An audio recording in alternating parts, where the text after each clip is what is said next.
Today, we have the honor of having Dr. Fiona Aubrey-Smith on our show today, who has earned recognition as a leading figure in education by Education Business.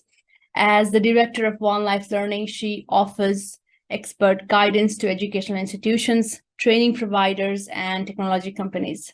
Alongside her role at One Life Learning, Dr. Aubrey-Smith holds positions as an associate lecturer and researcher at the Open University, a founding fellow of the Chartered College of Teaching, and serves on the boards of various multi-academy and charitable trusts.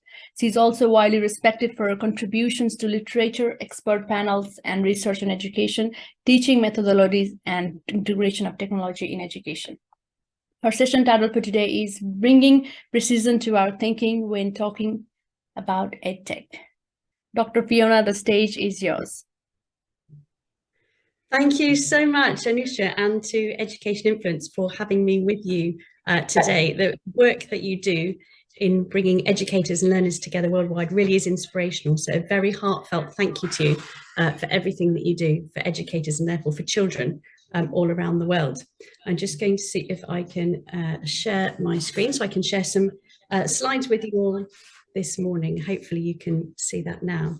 And a very warm welcome to everyone joining us here this evening or this morning or on catch-up, wherever you are in the world right now. You're very warmly welcome. And I thank you particularly for your time engaging with this very important topic. I'm joining you today from the UK to lead this session, and as Anusha said, I'm originally a classroom teacher and school leader, and then system leader and now independent education consultant, as well as an associate lecturer and consultant researcher. But importantly, like you, I'm also a learner.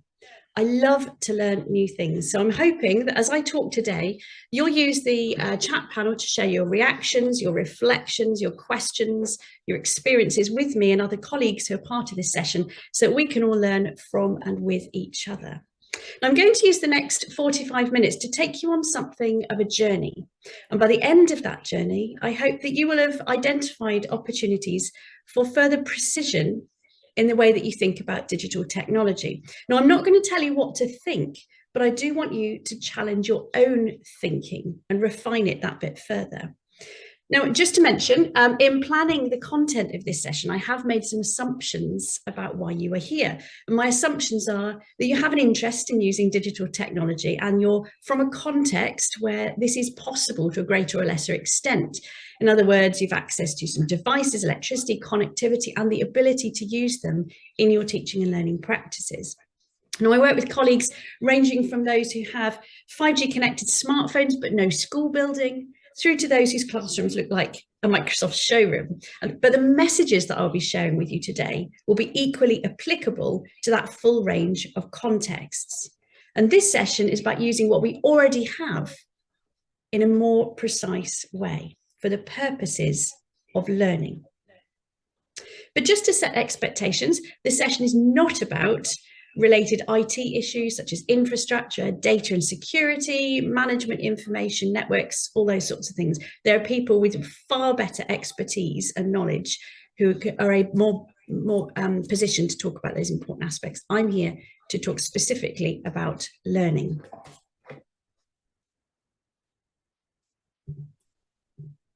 So here's how we're going to do that. We're going to go on a bit of a 5-step journey to explore, first of all, what the research evidence is telling us about the use of digital technology in education. We're going to explore a bit of an issue with the phrase effective pedagogy. We're going to look at how pedagogy defines our use of digital technology, and some practical examples are going to be embedded throughout about using digital technology effectively to support learning. And then we'll finish up with what to do next in your own practice and how you can support colleagues with theirs. So let's get started. Let's take a quick look at some of the key findings from EdTech research post-pandemic. Now, there's a huge amount of research in this space, as you will know. So I've extracted just 5 key trends I'd particularly like to draw your attention towards. And if you'd like to read more about any of these, I will give you a link at the end of the session where you can access links to all the research underpinning what I'm talking about today, as well as links to films and materials that show practical examples of all this in classrooms and further detail. And it's all free, there's no need to sign up to anything, it's all just there for you to access. So first, there's a notable trend across EdTech research where teachers are consistently provoked to do something in relation to digital technology. And arguably that's a natural consequence of policy and investment and cultural expectations. But that something has not yet been, and might never be, clearly defined, because it depends on the values and belief systems of the context it's located within. But the provocation to do something is consistently there for us all. Secondly, while school staff almost unanimously now agree that integrating digital technology into learning and teaching is necessary, digital technology has not yet become embedded, and use in the classroom and indeed across schools, as you all know, remains quite variable. Fourth, that as device use becomes more common, and in particular in the many schools that now have a one-to-one or a one-to-few device ecosystem, there is a tangible shift going on away from the novelty of getting the laptops out or going to the computer room to teaching and learning practices which develop greater metacognition, in other words, greater impact on thinking about learning. And finally, given that global studies have shown that teacher confidence in digital skills has roughly doubled since pre-pandemic periods, it's vitally important that colleagues are meaningfully supported so that that confidence translates into meaningful learning experiences for our young people, because they deserve that, don't they? Now, thinking about digital technology in teaching and learning is incredibly important. Whether we like it or not, we all now live in a digital world, and that's the reality of 2023.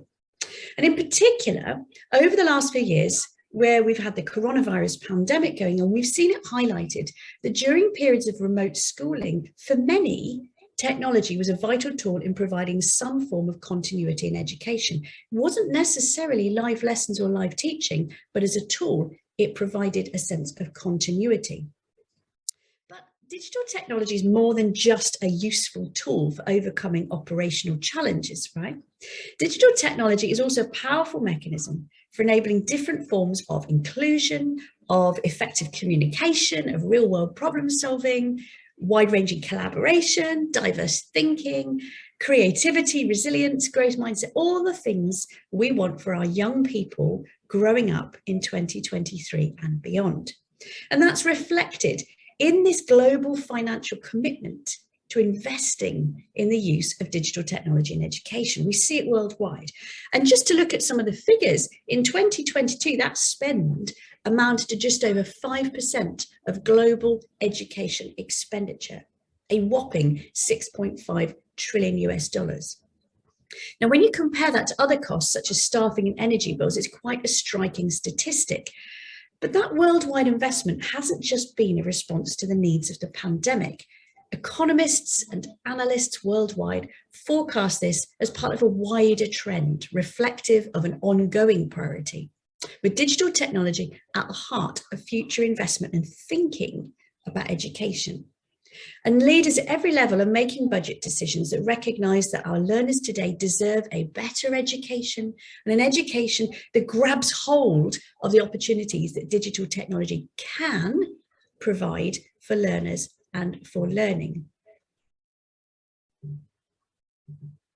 However, despite huge investment in EdTech over many years, we're not yet seeing the kinds of transformative impact that technology has made in fields beyond education.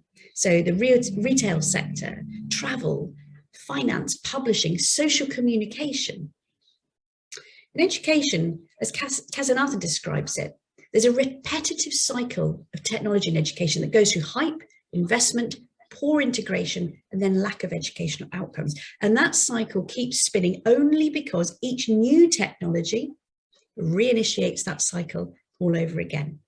And it's a bit like having a hammer and then going to look for a nail to justify having bought the hammer. We think the digital technology will be useful. And we can see all kinds of ways it could be used. But my question is this: what are we actually trying to achieve? What are we actually trying to do for and with our learners? Because it's our learners, isn't it? And their learning that should be the moral compass for every decision that we make. Now, over 30 years ago, educators were saying that when we use technology, we need to be focusing first and foremost on educational needs and how the technology can support those needs. And reading those older papers now makes me smile, and I'm sure it will be very similar for you, because I'm sure you've heard that famous Hegel quote that the only thing we learn from history is that we don't listen to the lessons from history. And the friction in conversations about digital technology, about EdTech today, is actually largely a result of the irony we're still immersed in the same observations today as colleagues were 30 years ago. Now, we owe it to those colleagues, and more importantly, to our learners, to rectify this by taking account of those findings today ourselves. And whilst more and more voices have added to the strength of this message in the intervening years, the recurring theme over and over again, present now in many books from many people and many reports, is that technology must be used in a way that's informed by effective pedagogy. And furthermore, the ineffective uses of digital technology can actually become a hindrance to quality teaching. Nobody wants them. So we owe it to those learners to open up the opportunities that digital technology can provide, but to make sure we do that intelligently. Now, we know that the informed and intelligent use of digital technology can make a huge impact on things like rates of progress, attainment outcomes, a more informed and empathetic understanding of the world around us, sense of community, accessibility, inclusion, stretch and challenge, just to name but a few. So why are we not seeing this happen in a more widespread way? Evidence suggests it's the phrase effective pedagogy that's causing a bit of a roadblock. Because what precisely do we mean by effective pedagogy? It's very vague and it's somewhat subjective. In itself, it doesn't provide enough precision to be able to take specific and meaningful actions which we can be confident will make a positive impact on children's learning. So here's the thing. The term pedagogy is generally used to refer to the strategies or methods used by teachers in their teaching practices in order to support learning. However, as teaching has become more research informed, the use of the word pedagogy has moved from an academic parlance into a professional dialogue, and it's become increasingly adopted as a general term to incorporate a number of things. For example, reference to pedagogical theories, talk about pedagogical beliefs and what our personal pedagogical stance might be, pedagogical intentions, pedagogical approaches and methods and strategies, pedagogical practices, and politicized pedagogy. And actually, this point isn't specific to digital technology at all, is it? It applies to all aspects of our classroom practice, but that's a conversation for another day. So allow me now to take you through some important definitions that really highlight what each of these ideas refer to and why this matters when we're then thinking about the impact of digital technology on learning and planning for impact. And I'm talking today in brief, but if you'd like to read more about any of the things I'm talking about, I've just finished writing a book in partnership with the absolutely brilliant Professor Peter Twining. He's an amazing academic and teacher. And that goes into all these ideas in a lot more depth. It's being published by Routledge, and I'll signpost you to a link at the end of this session where you can find out more about that. And we'd certainly love your feedback on what we've written about. But anyway, definitions of pedagogical terms. Here we go. So first of all, pedagogical theories or theories of pedagogy. Now, these are the socially accepted explanations that explain the role of the teacher and what teaching means, the role of the learner and what learning means, views on knowledge and its formation, and the purpose and goals of schooling in relation to a learner's holistic education. For example, I've just popped the 4 main theories of pedagogy here. Traditional views on pedagogy.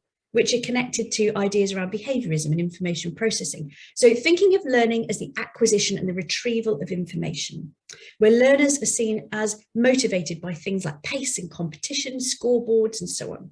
And where a learner's potential is seen as predefined by specific characteristics. So often here speaking about lower ability or higher ability.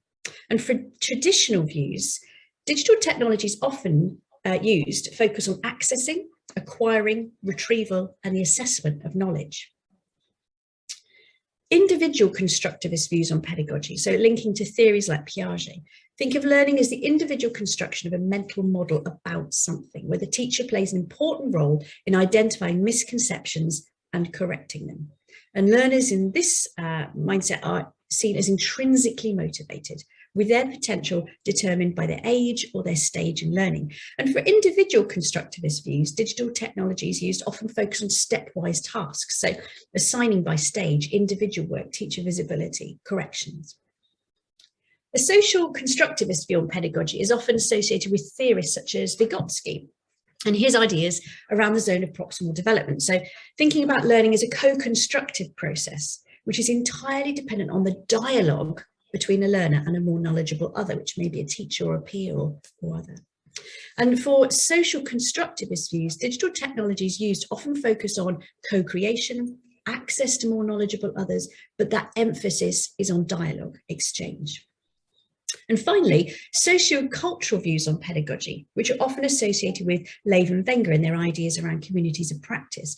And these think about learning as becoming part of a community, a group of people with shared purpose and shared ways of working, fixed on real life problems and ways of being, of belonging to community.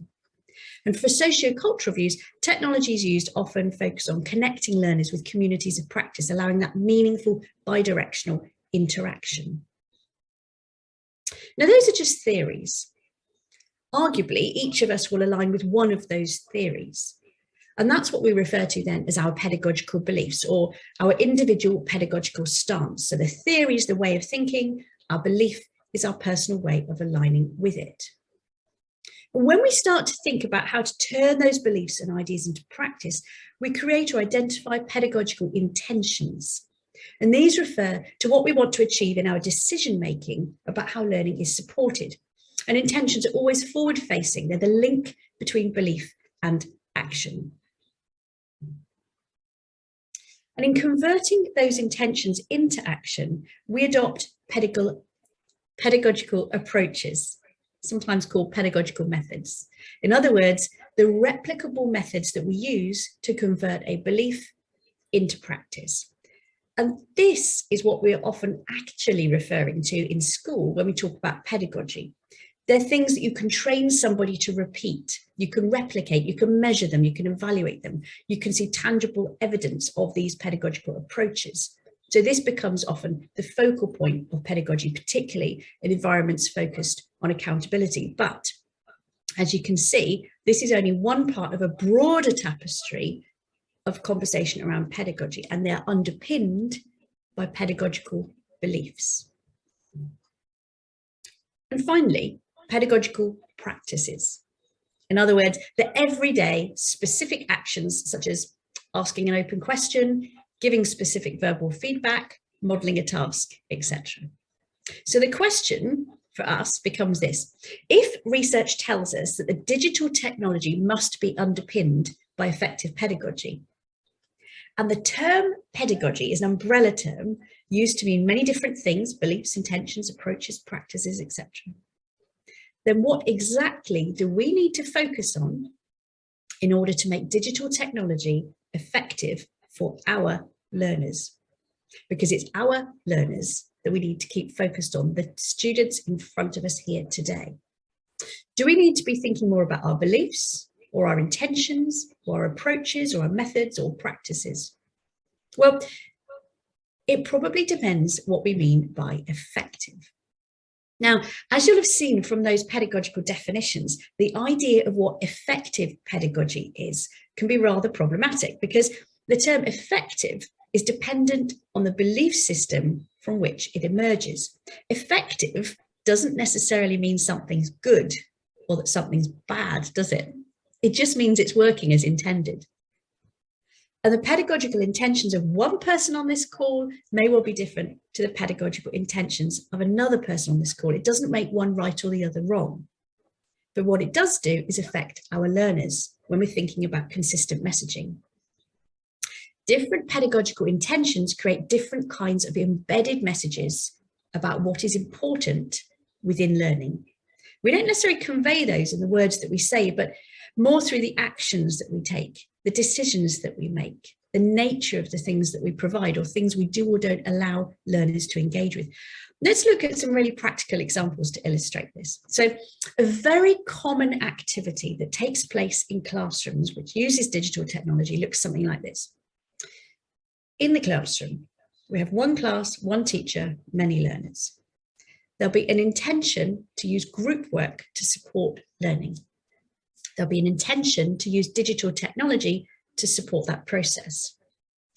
And by the end of the lesson, there'll be an outcome produced, which might be to do with the end of the lesson, the end of the topic, the end of a unit of work. And the teacher will use that to assess the learning that has been experienced or achieved. Very common situation. Now, the digital technology that's used might be collaborative tools such as Google Docs or Microsoft Teams or concept mapping software such as Padlet or Wakelet or Jamboard, those kinds of things. Now, this lesson could take place across any age group, any subject. The focus is on the learners producing something that the teacher can then use to assess their learning in this topic, and that the learners will be taking part in group work to support them doing so. Now, here's how this looks through the lens of 4 different pedagogical beliefs. I'm focusing on 4 rows in this table and largely on the right-hand column. So a teacher with a traditional pedagogical stance might choose for groups of learners to sit together, completing a task simultaneously, perhaps an online worksheet or an auto-marking quiz, something like that, talking about the task as they go and each submitting their own version of their work. A teacher with an individual constructivist pedagogical stance might choose for groups to work on a shared online document where the learners are assigned, or they might choose different sections to complete, whilst meaning each of them have also got visibility on the whole document, on all the work happening within their group. And that enables misconceptions to be very clearly identified and addressed for each individual. A teacher with a social constructivist pedagogical stance might establish groups which then go on to create a shared online document or perhaps a concept map, with a dialogue between those learners defining the learning that's taking place, and that dialogue creating that zone of proximal development where learners are challenged just beyond what they might be able to do independently or when working in parallel to others. And the sociocultural teacher might bring a group of learners together who then identify amongst themselves what the community is that their learning will enable them to become part of. And they'll reach out to appropriate experts and to expertise addressing real world issues so that they too become part of that community of practice.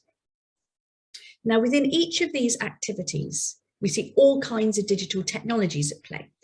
Google or Office Forms uses worksheets, online auto-marking programs, so auto-marking quizzes, things like that, curriculum, subscription software, shared documents, things like OneNote, Google Docs, concept maps, PedTech, communication tools such as Zoom and WhatsApp. The list of possibilities actually goes on and on. But to focus on the technology itself at this point kind of misses the point, because can you see how the learners in all of these 4 examples are all working as a group, all interacting with each other, all using digital technology, all producing an outcome, and all being assessed by the teacher.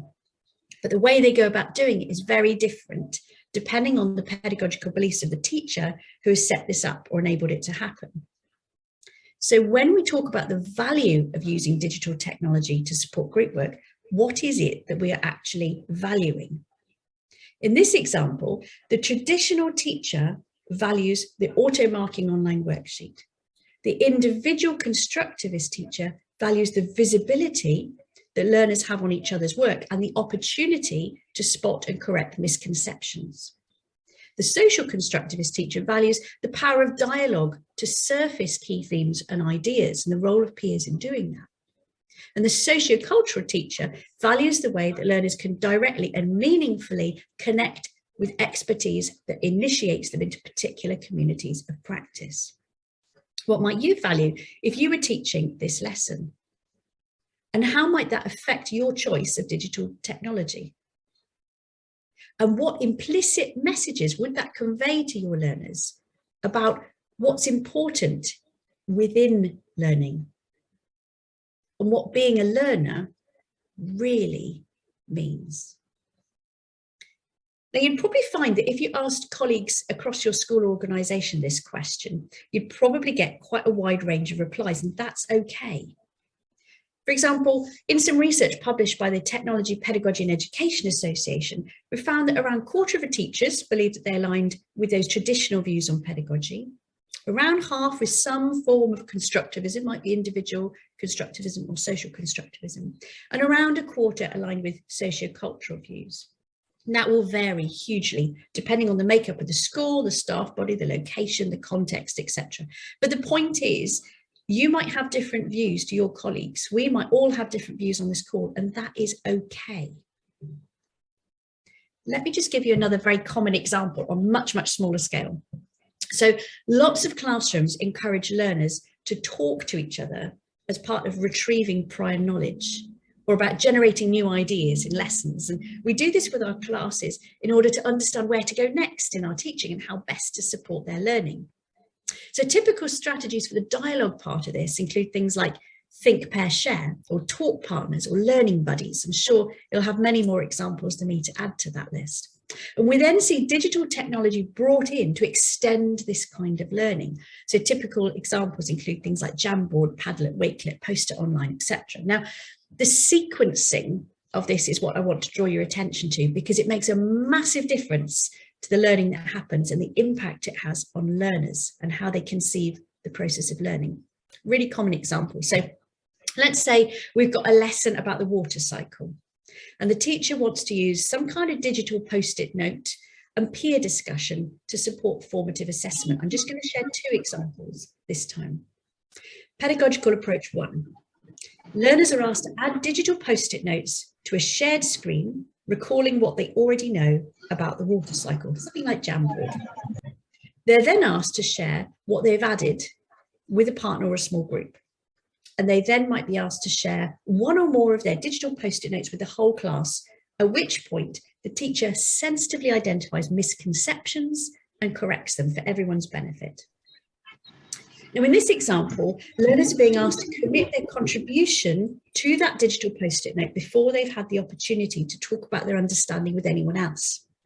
And for many learners, once something's committed to paper or to screen, they kind of feel the sense of ownership and vulnerability with it, don't they? And quite often, learners then kind of subconsciously defend their interpretation when it's presented in front of peers or the teacher. And that presents a social dimension, which can become a bit of a barrier to opening up and adapting their understanding. So when the teacher is then addressing the misconceptions, the learner is more focused on the social dynamics of being seen to have a misunderstanding than on the development of the content itself. Pedagogical approach 2, contrasting with that, learners are asked to talk to their partner or peer partner for a minute about the water cycle and then capture the key points of that conversation on their digital post-it notes, again feeding into the shared whole class screen. And the teacher then uses a class view on those post-it notes to identify individual and collective misconceptions and to respond to them. And in this example, learners are asked to talk first, allowing them the opportunity to gauge the response of their peer and identify a shared view before committing to paper or screen, or allowing them to benefit from the prompting or the ideas of a peer as a catalyst for their own thinking. So it provides some initial scaffolding for less confident learners and potentially stretch for some learners. And when the teacher then reviews those post-it notes back, they're not dipping in and out of isolated examples, creating that kind of social discomfort we mentioned a moment ago. But instead, the teacher is able to identify and respond to patterns and trends, making the focus the content rather than the individual learner's contributions. Now, in both cases, The pedagogical intention is to identify misconceptions that aligns with individual constructivism, just to bung a bit of theory in there. And in both cases, the role of talk is part of surfacing those misconceptions, but the sequencing, talk first, then digital post-it note, or digital post-it note, then talk, makes a huge difference to how the activity, the learning, is perceived by the learner, how the teacher responds, and where the attention is focused. So the detail, the forensic precision matters. We must all think about our pedagogical beliefs and intentions first, and then draw in digital technology to support those, rather than be tempted to be led by the digital technology itself.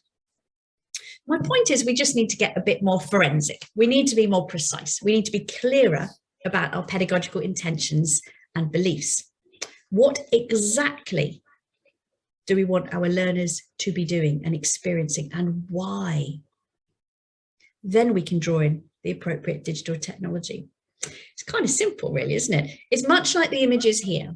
We want coherence and alignment within our pedagogy, not a kind of mishmash of digital ideas and edtech products that we've learned how to use wedged together with a bit of a dollop of hope. If we want our uses of digital technology to be effective, we just need to get a little bit sharper about what we're really trying to achieve in the first place, which is not a technology question, pedagogy first. And by what we're trying to achieve, I don't mean the learning outcome or the curriculum objective or even the specific task that we want to see completed. What I'm talking about are pedagogical beliefs. How do you want to shape your learners' thinking about what it means to be a learner and to learn?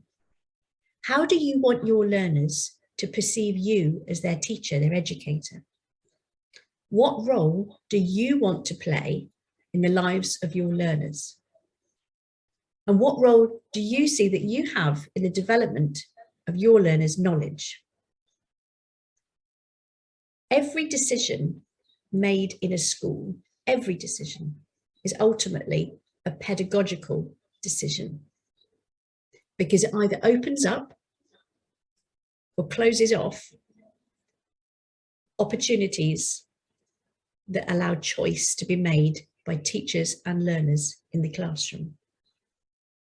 And just to briefly dip back into the research before the final section of this presentation, a number of research, including Chang, Credlin, and Kingsley, found that the single greatest influence that affects how we see ourselves as learners and teachers today were the implicit messages conveyed by our own childhood teachers.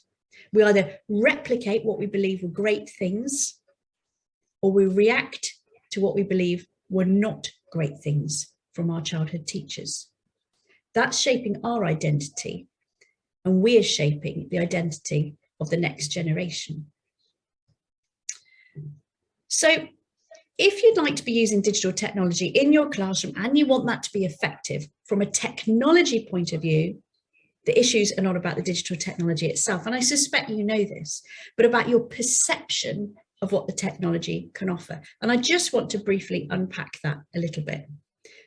I'm just going to introduce you briefly to a theoretical model. And there's a link on the screen where you can see the kind of full literature review and theory underpinning this. But I'm just going to whiz through it very briefly now. It's called the funnels of influence. And the funnels of influence is a model that can be used to uncover all the different influences that are affecting our classroom practice.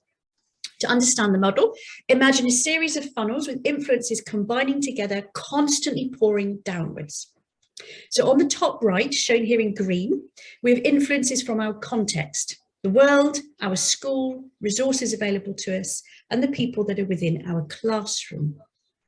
On the top left, shown here in blue, we have influences from within us, from ourself, the value system that we were born into and grew up in, the formative experiences we had as a young child, the experiences that we've had as we grew up and towards our current day, both educationally, professionally, and socially, all of which shape how we see ourselves, our identity, and our knowledge about the world around us. Now, these two funnels of knowledge from the context and from ourselves combine into any given situation. And in any situation, teaching, learning, work, home, socially, we all have a particular identity. We feel and act differently, depending on where we are and who's around us. And in turn, this affects which of the opportunities that our contexts provide that we think are possible for us in that given moment. And consequently, out of the bottom of this funnel model emerges what we call a moment of practice, a specific second or moment in our experience. And what we see out of this is either our espoused practice, the things we say, our intended practice, the things we plan to do, or our enacted practice, things that we do in action that can be observed. For example, I might have a trolley of laptops in my classroom available to me, but I don't feel confident using them. So I'll probably leave them on the trolley all day. I don't see the opportunity of the laptops as a possibility in my teaching. Or I might see those laptops and think, oh, my students can use those for virtual visits using Google Street View, or to create their own web pages as an outcome of our topic, or to seek peer review, or to use artificial intelligence adaptive software to individualize learning pathways through a particular subject or tricky sequence of learning. The point is, part of the influence comes from the context, our school environment, and all that is around it feeds into it. And part of the influence, and sometimes the dominant influence, comes from within us, our inner self. And I'm sure you've heard a very famous quote from Hamacek, who said, consciously, we teach what we know. That's the pedagogical processes, the pedagogical approaches.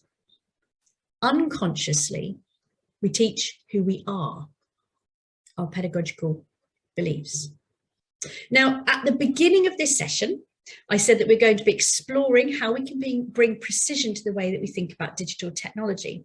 And so far, I've shared with you some very precise definitions that break the idea of pedagogy down into smaller component parts, beliefs, intentions, practices, and so on. And I also just shared with you a very, very brief introduction to the funnels of influence as a way of becoming more precise and informed about what the influences are that specifically affect you. And as a leader, you might find it helpful to use that to think about influences that are affecting colleagues or influences that are affecting your learners, the things that shape what we think, what we say, what we intend, and what we do. Now, there's some very interesting but subtle ideas wrapped up in some of the things that we do within school. And I just want to pick out one example of that to illustrate all of what I've been saying, and that's around device access. One of the most common questions I'm asked when I visit any kind of school is, what should we be doing about device access? Now, let's think about it this way, how we conceive device access.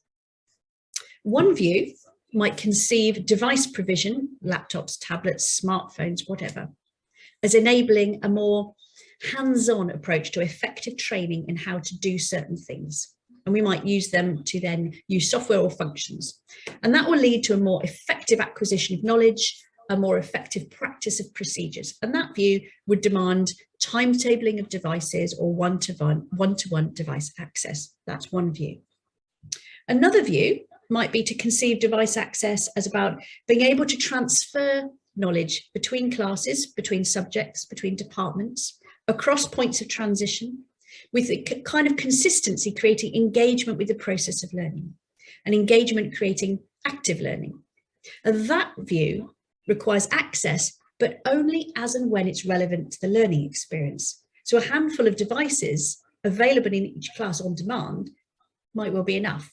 We don't necessarily need one-to-one device access.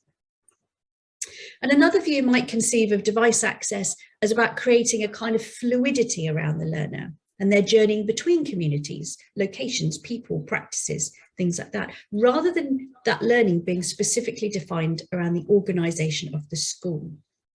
So that view is more likely to be supported by something like a bring your own device approach, that connecting between home and school. And there's many different ways of exploring how to make that achievable, even in the most complex of circumstances. My point is that even something as simple as the availability of devices, how we think about device access, about what type of devices, who owns or who manages them, is framed by our pedagogical belief system about the purpose of learning, where it happens, when it happens, who it happens with, and what it's for. And school leaders often talk about not being able to use digital technology meaningfully because of not having enough devices. Now, whilst one-to-one device access does make embedding digital technology much easier, and I would actively encourage all organisations to work towards that aspiration, the bigger impact is actually the mindset about when and how that technology is available, how on demand it is, which short term might only actually require a few devices that can be shared amongst many. It's not a barrier to learning in itself. Now, as this session moves now towards a close, I'm just going to draw to your attention two very striking findings from some of the academic thought leaders in this space. First, is that teachers act as pedagogical gatekeepers to or for the children that they teach. And actually this applies to us all working within and across education, because our pedagogical beliefs about what it means to learn and what it means to be a learner underpin the decisions that we make about what we encourage, about what we make possible, what we allow, or what we lock down. And we need to be really mindful to always think, all of us, are our decisions opening up opportunities or building barriers for learners and their learning? And second, that historically, the purposes underpinning digital technology use in school are almost always the school's and the teacher's purposes rather than the children's. And that affects, that mirrors this idea about who is learning for, what do we think, what do we mean and believe when we're referring to learning. So much attention is given to things like timetabling, automated marking, cloud document storage, assessment processing, knowledge imparting. That's great, but you know what would be even better?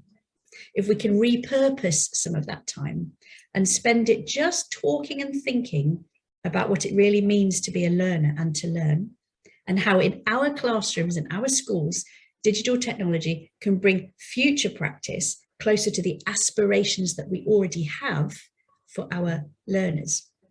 And as Professor John Hattie found through his visible learning research, which I'm sure you'll be familiar with, if teachers and leaders are able to choose the tools that help them to be the teacher or the leader that they want to be, then both the tool and the person become more effective.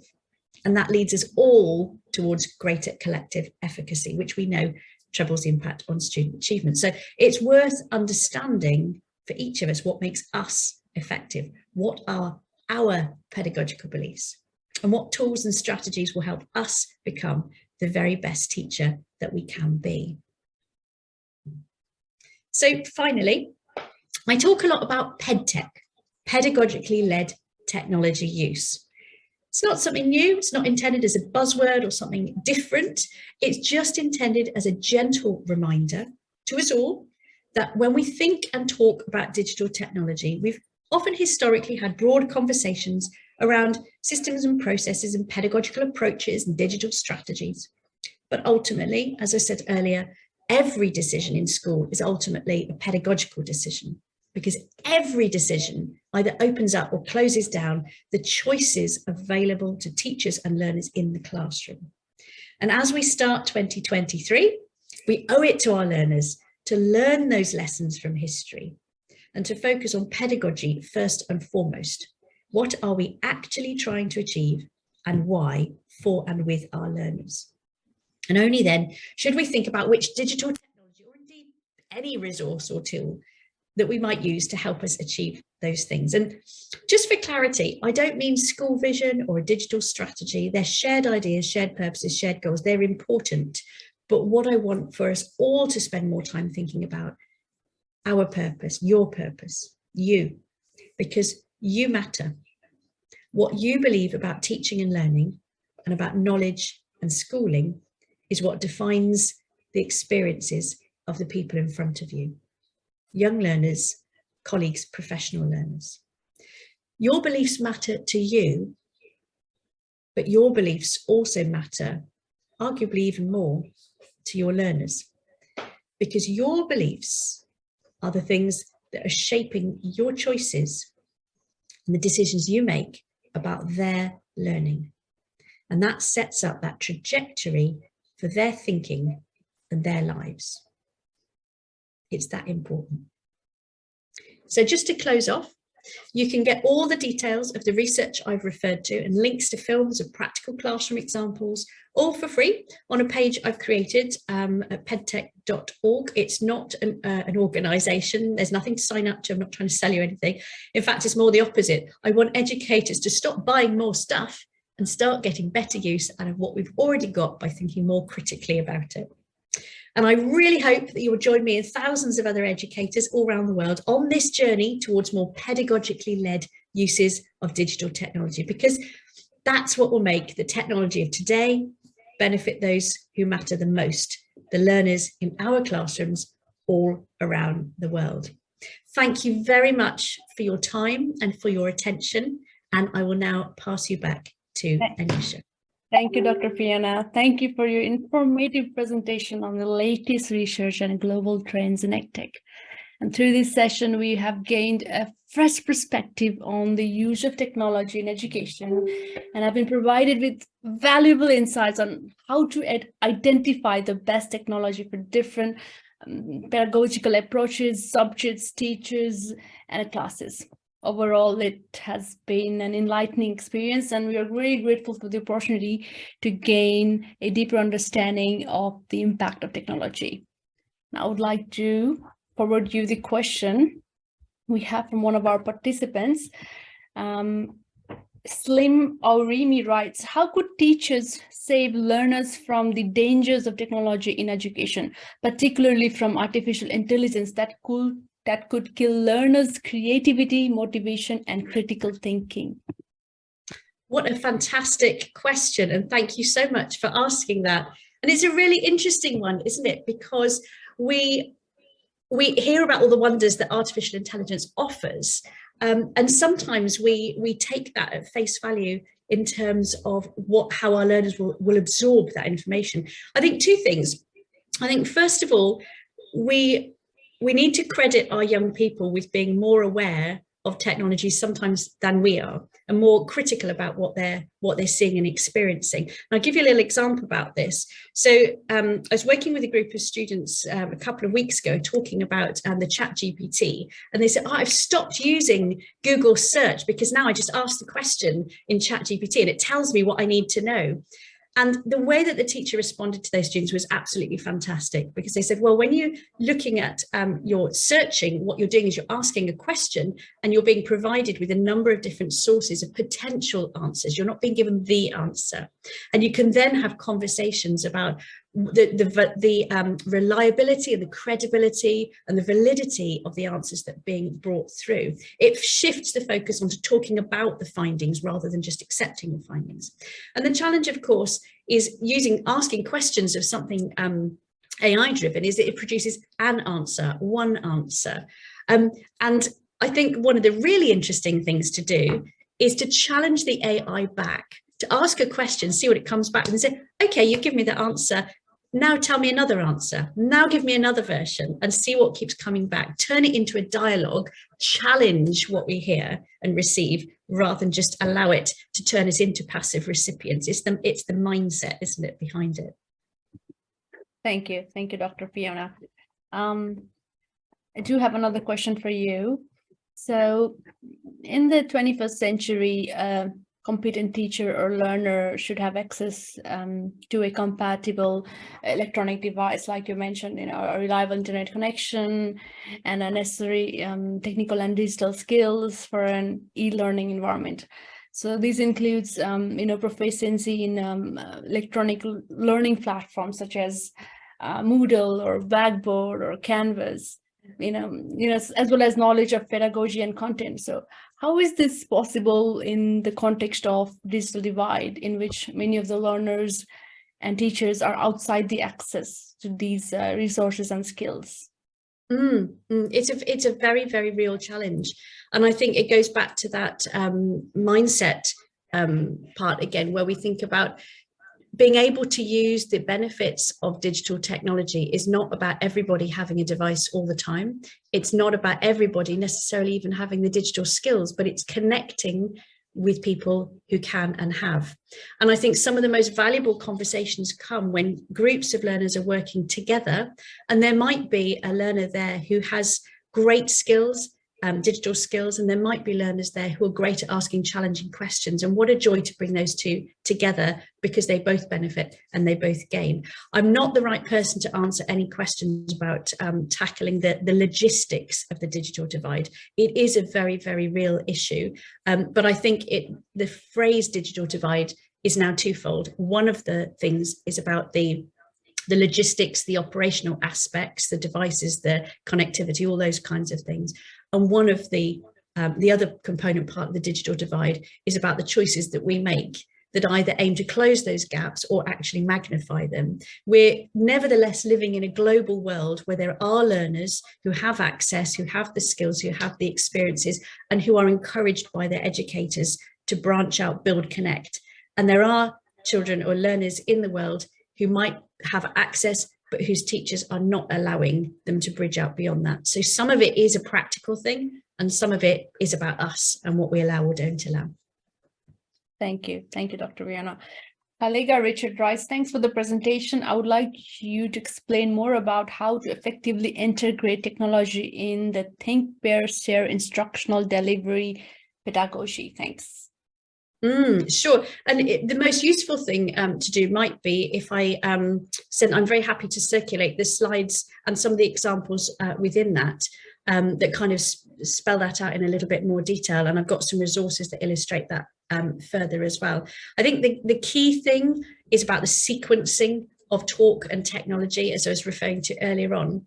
But in terms of specifically think, pair, share, if we're in the same space together, we want to have the time to reflect on ideas or stimulus in our learning. We need to have time to talk to one other person where the social risk is low of sharing our idea or our consideration. And that could be the person physically next to us. It could be a person online. It could be a person via a chat or via a forum or whatever tool you want to use to achieve that. And then that broader sharing, becoming clearer in our own ideas and becoming more confident to share those ideas further beyond. But I'm very happy to share materials freely about that in more detail. Thank you, Dr. Fiona. Timothy Adijammo writes, how can we control students from veering off learning concepts while using their devices? Oh, great question. It all depends on who's defining what they should be learning about. In a classroom environment, that's typically defined by the teacher, and we want to keep them framed around those specific things. And if the students are veering off somewhere else, it would be for one of a few reasons. It's either because they're just not motivated by the content in the classroom, and that could be the content, or it could be the provision that we're providing for them. More often than not, it's about that experience around trust and that experience around how to make those learning experiences relevant for the students.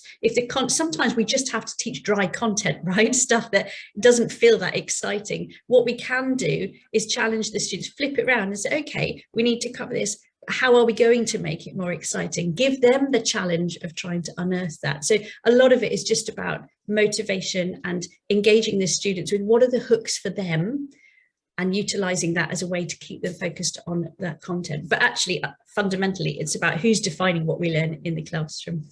Thank you, Dr. Fiona.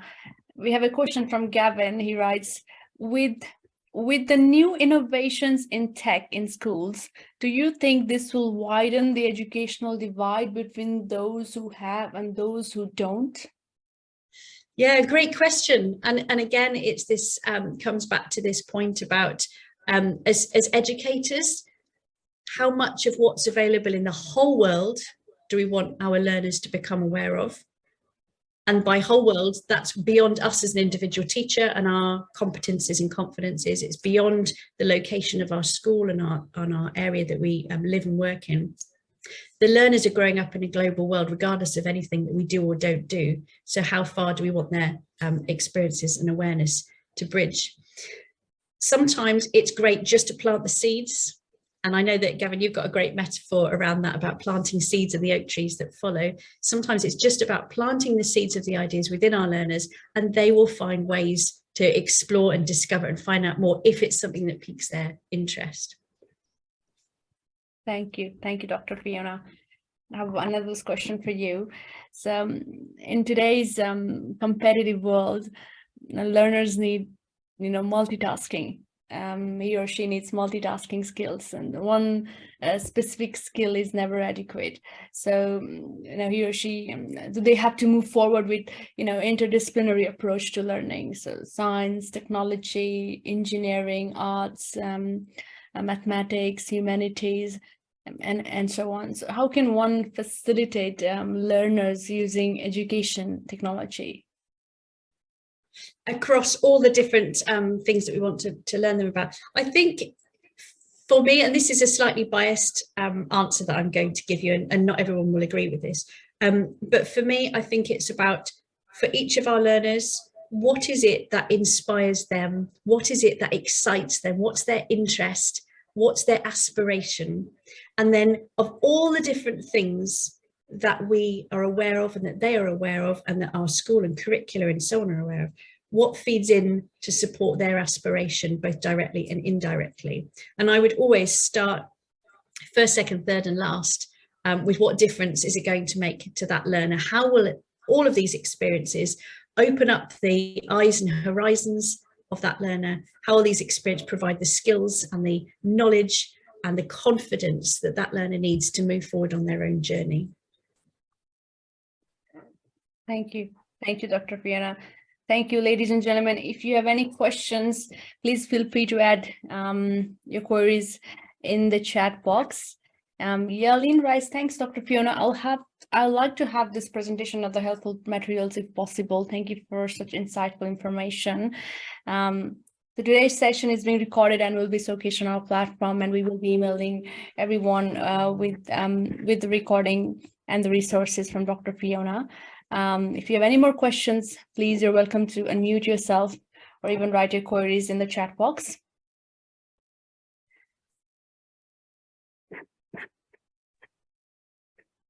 Hello, Dr. Fiona. Good morning. Yes, I'm so happy to be part of this because you have put together such a wealth and rich resources, and even going to make it available for us so that we can digest it after this presentation. So you've given us, another perspective as teachers, using devices and all that. And what actually stood out for me is that, you actually cannot give what you don't have. So that means as a teacher, we have to be technologically inclined so that we'll be able to put these students through. Although we cannot match up with those students that we teach, that's the fact about it, because they are vast when it comes to knowledge, So sometimes they are way ahead of us, but this insightful thoughts that you have put together is really worth it, and I enjoy spending my time with you. If I could have my way, I would have sent a cup of coffee to you. So thank you very much. That's very kind. Thank you so much. And I think one of the points you've made just there about, our learners may well be more informed and knowledgeable about technology than we are. I think that's an opportunity for us to embrace that and for us to celebrate the strengths and the skills that our learners have. And that creates that learning community between the individual educator and the learner, doesn't it? And what a joy that, we can all learn from and with each other. So very heartfelt thank you to you. Thank you, Dr. Fiona. Thank you, Timothy. Please let us know where you're tuning in from, if it's possible. Okay, I'm tuning in from the United Kingdom. United Kingdom, nice. Thank you. Thank you very much. Thank you for your question, Timothy. And like I've said, we will be showcasing Dr. Fiona's presentation on our platform, educationinfluence.com. And again, I would like to repeat that Education Influence's mission is to make educational resources accessible to all, regardless of location and time. And I would like to request every one of you educators to join us as an influencer on our platform, and you may collaborate with educators globally. So if you have any more questions, you are welcome to unmute yourself or add them in the chat box. Thank you so much for joining us. Thank you so much for joining us for Education Influences Spotlight Episode 7 with Dr. Fiona. And thank you, Dr. Fiona, for sharing this wonderful presentation and sharing your time with us. And it's been such a memorable experience. Thank you very, very much. I'm so grateful to you all. Thank you very much for the invitation, the warm welcome. Thank you.